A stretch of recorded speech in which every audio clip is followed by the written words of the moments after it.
Hey y'all, today we're going on a little field trip, Loom knitter style. We're heading into Michael's and Hobby Lobby to check out what they actually have in store for loom knitting beginners. If you're just getting started and wondering what's worth picking up or what to skip, this one's for you. First stop, let's go to Michael's.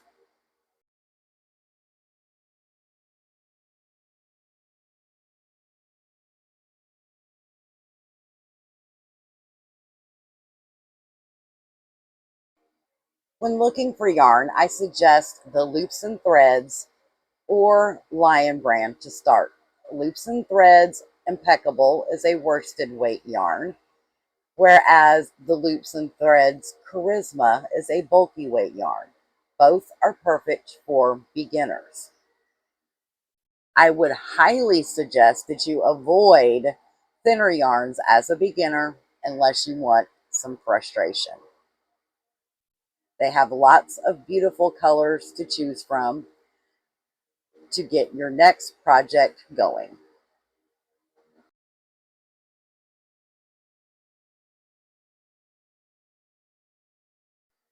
And this is the thin yarn. It's a little too thin for beginners. Although, if you're adventurous, give it a try. Now, let's see what kind of supplies they have. Of course, they have stitch markers, row counters, and a darning needle. And there's some more row counters. A yarn bowl, not needed, but good. And a crochet hook to pick up those ends. Now to the looms. They do have a couple sets of the round looms. They have the big one and the small, as well as the infinity loom and the rectangular loom. They also have looms that you can put together. Although I highly suggest as a beginner that you stay away from those, and I would suggest that anybody stay away from this particular brand. Next stop, let's go into Hobby Lobby. As with Michael's, you want to stay with something in a bulky weight or a worsted weight. The Yarn Bee Bulky Sweet Delight is a good place to start, as well as the Yarn Bee Soft and Sleek. This particular yarn is a worsted weight yarn and does work great on the loom. Some other choices are the Dream Spun, as well as the I Love This Chunky yarn. Perfect for beginners. Now let's get to the good stuff. The looms. They have two different choices of looms here. They have the large round looms for hats and the smaller yarn looms that we can use for scarves or even baby hats. They have a wide selection of stitch markers, as you will see here and in the future clips.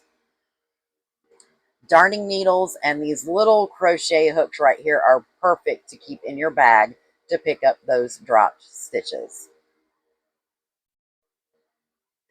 Row counters, always great to have one in your bag. And here are the other stitch markers I was referring to.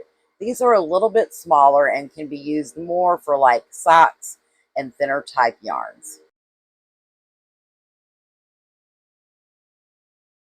So now that you've seen what Michael's and Hobby Lobby has to offer, let's go over what I got. I picked up a few things at both stores. At Michael's, I picked up two skeins of the Loops and Threads Charisma. Now this is a bulky weight yarn, and this is the color Strawberry Malty. I picked up two. My mother loves my Loom knit slipper socks, and she needs a new pair. So I decided I'd go ahead and pick up two, and I will do an updated video for you guys on my slipper socks. So be watching for that in the future. If I've already done this video and you're watching far off in the future, it will be linked in the description below. I also picked up 2 balls of the color Soft Sage. The plans for this yarn is to make a hat. So that will also fall into our beginner tutorial series on how to knit a hat on the loom. The next yarn that I picked up was Karen Cake Blossom Cakes. Now this is considered a number 4 weight, and this is the color Radiant Rainbow. This will be for more my advanced videos. It is a little bit thinner, although a beginner is more than welcome to jump right in, because if you're anything like me, I usually go big or go home. I always seem to start with the hardest projects. I'm not sure that I have a in-stone plan for this yet. I'm thinking either a shawl, poncho, or some sort of cowl. If you have any thoughts or ideas or something that you would like to see, comment below. And finally, I decided to pick up one of their loom sets.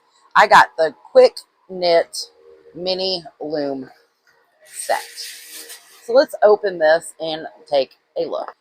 As with most loom sets that you buy in a big box store, it does come with a loom hook.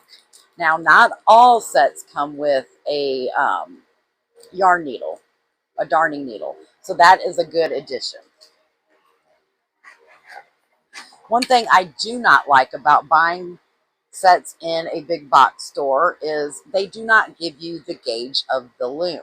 They only give you the diameter of the loom.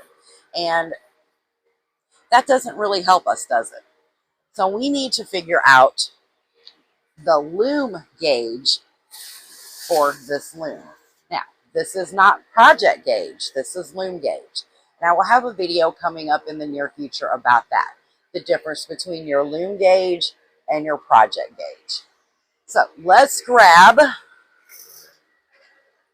our handy dandy tape measure here and figure out what the gauge is. If you do not know how to do that, you simply measure from the middle of one peg to the middle of the peg next to it. This is a 1/2 inch.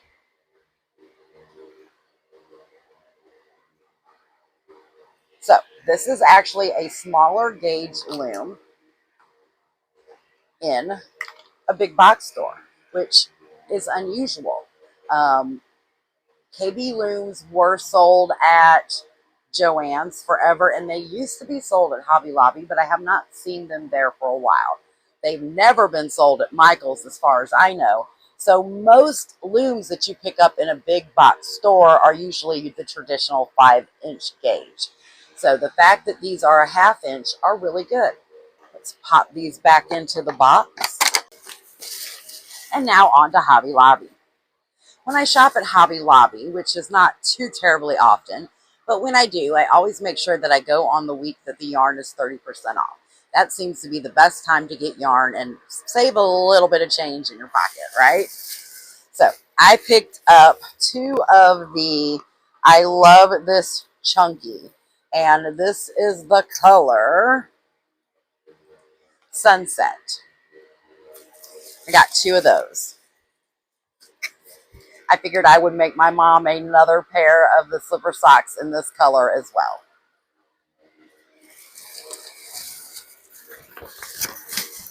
I picked up some root beer candy because, you know. I also picked up a pack of these stitch markers. Now, these stitch markers are perfect for like socks, things like that. They are very thin. I have a bunch of these, but you can never have too many of these. In a future video, I'm going to show you how to do a heel tab with a hung hem heel, and using these type of stitch markers are perfect for that. I also like to mark my socks every 10 rounds so that it's easier for me to keep up with in case my row counter gets, the numbers get moved, or I forget to do a hash mark in my notebook. I can go back and say, I forgot to write one down. That's a good addition. Not necessary, but good to have. And then I picked up these. Now, I bet you can tell from my wall, and this is just what you can see, I don't need any looms. I have a bunch of looms. But in order to keep this series beginner friendly, I decided that I was going to pick up some beginner friendly looms so that I could work these new patterns and tutorials on a loom that you would actually get in a big box store. So that's why I chose to pick this one up. This one is inexpensive at $10.99. I've never used this one from Hobby Lobby, so we will do a review on it as well as some patterns. Now, I can already tell by looking at these that this is the traditional 5-inch gauge. So these particular looms are perfect for your bulky weight yarns. You can use a worsted weight yarn on this, but you do have to hold your yarn a little bit tighter than you normally would. But we'll go over that more in the future. All right, so that's the beginner tour of Michael's and Hobby Lobby for loom knitting goodies. You don't need everything to get started, just a loom, a hook, and some yarn you like. Keep it simple, keep it fun, and remember, it's not about perfection, it's about yarn therapy. If you found this helpful, give it a thumbs up and don't forget to subscribe for more loom knitting fun. I'll see you on the next one. And until then, stay loopy and happy loom knitting. Bye.